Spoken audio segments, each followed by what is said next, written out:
meron akong freckles sa mukha.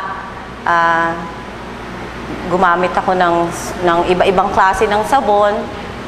Hindi maalis yung aking peka sa mukha. Ngayon, yung may nag-introduce sa amin ng Uno, yung kumpare namin, sinama kami dito. At nakita namin yung produkto na-amaze ako dahil talagang napakaganda nung kanilang produkto.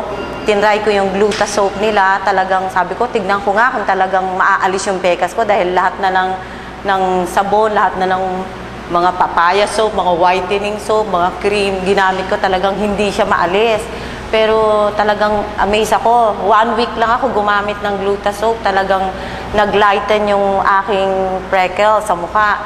Pagkatapos, ngayon, almost 1 month na akong gumagamit ng Gluta soap. Talagang nawala na yung aking freckles.